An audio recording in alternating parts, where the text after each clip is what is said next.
NASCAR Nationwide Series live at Talladega. And a scramble for the lead in the early going. The Wallace brothers, Mike Wallace, 0-1. Kenny Wallace, 99, pushing to the front. 18, Joey Logano. 2, Elliott Sadler coming by. I see Kenny Wallace push Mike all the way up through there, but looked like they had done it for a while, and the 99 car probably got hot, and he had to get out of there. Yellow car, Dale Jr. And back of the picture there, black with green trim, James Busher. Were the leaders when we went to break. They have been overtaken by this group after they separated in the pack, separated in the draft.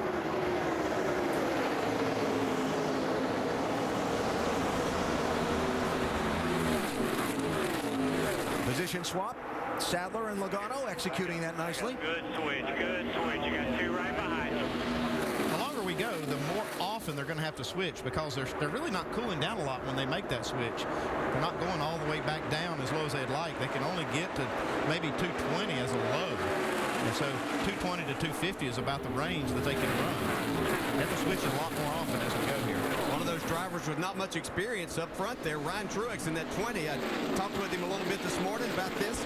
He said the tandem drafting was something that was different for him. He was trying to get used to that, but he had a great time in practice, was looking forward to the day. Putting it to good use right now.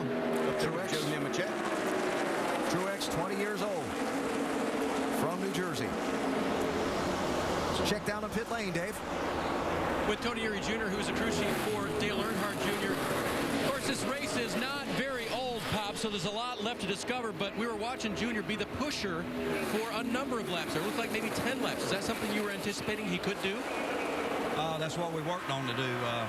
We come here, knew we was going to have heating problems with that small hole in the front, so we worked hard on our cars in the wind tunnel to get the most air we could get close to them. And, you know, that's what you got to do. That's what you got to do. So, you know, Helmut Chevrolet's fast today. It's going to be that way all day long. He's going to go to the front, and then he'll go back. That's just like the race in Daytona looks like. So we'll see what we got here later on in the race. Thanks, Bob. Obviously entertaining to watch Junior anytime, and as you saw, guys, he was able to be that car behind without overheating for quite some time. The Pops sound very confident in their ability to keep their car cool, and that's going to be, I think, the key to winning this race, is how long you can run behind and push without overheating. 3 wide for the lead. The Busch brothers on the outside. Kyle, 54, Kurt, 1.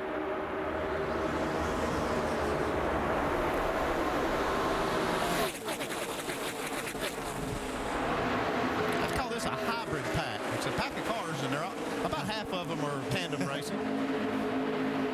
Yeah, but even being in these packs like this, they're having a hard time keeping these cars cool. You have to make sure that you get plenty of clean air to that radiator to cool these down, or you're going to be in serious trouble. And once it heats up to a certain point, you're going to have a difficult time with the temperature here today of getting it back cool.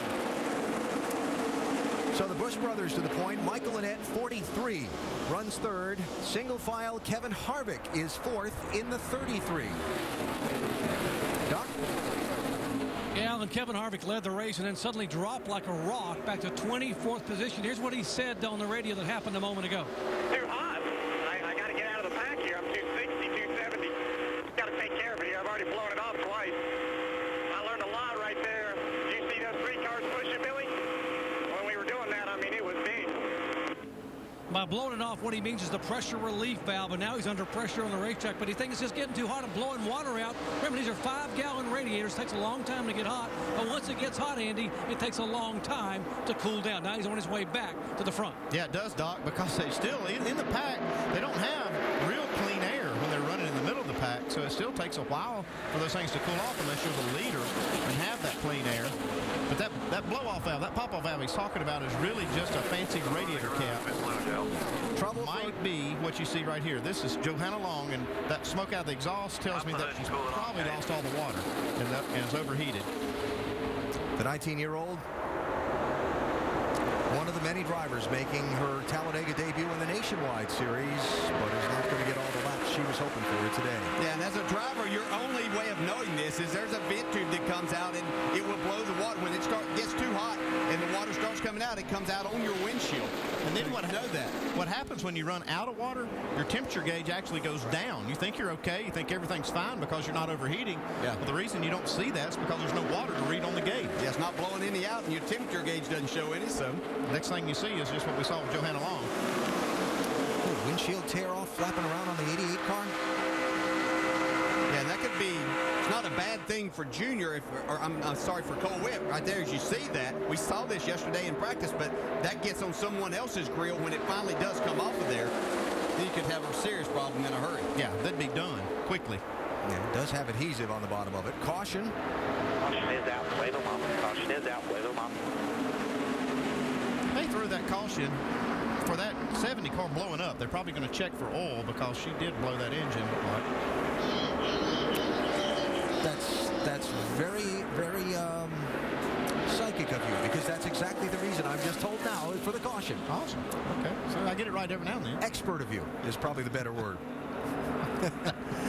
First caution of the race, 21 laps in, just over 50 miles into the event.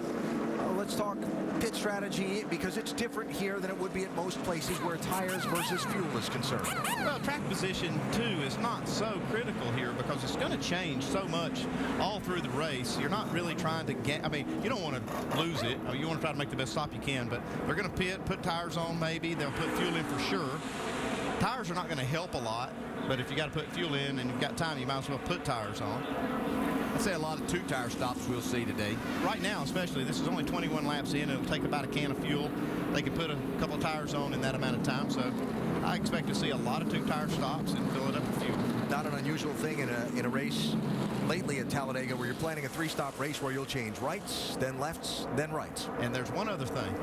Some of these teams might start topping these things off with water because they don't really have a gauge in there to say how much water they have. And some of them have lost some water in the draft. So if we see someone making an especially long stop on the pit lane, that might be what's going on. Could be. We saw Matt Kenseth do that in the Daytona 500. His car was spewing a little more water than most, and so they wanted to make sure it was full. They made a pit stop and filled it up.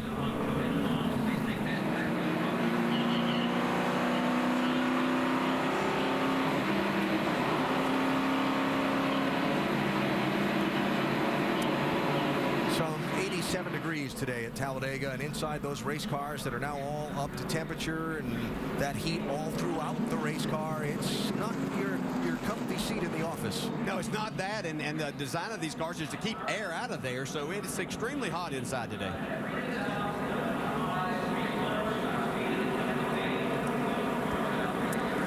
Showed you earlier how the Busch brothers had selected pit stalls next to each other on the pit lane. Now we get to see how it works out. Dave? And that plan coming together as we talked to you about. They will pit together. They will both take right side tires and a can of fuel. Kyle, no complaints about his car whatsoever. Kurt's car just a little bit snug, but good in traffic. Mike? James Buescher in the 30 car, very happy with his car, especially in clean air. The call from his crew chief, Trent Owens, 4 tires and fuel on the 30 car. They complete their work now as we go to dock. Same with Kevin Harvick, 4 tires. They lost half a tank of fuel, so they're going to have 2 cans of fuel going in, so all 4 tires on. We'll see what happens down pit road with Cole Whitt. Jamie. And Cole Whitt, 4 tires as well. He said, wait for us. We have to get this thing full as possible. We're just going to take our time here. We will be able to drive back up through the front. Remember, trying to keep their eyes here on the 5 and the 7 car. So there's some of the variety of strategies on the pit lane.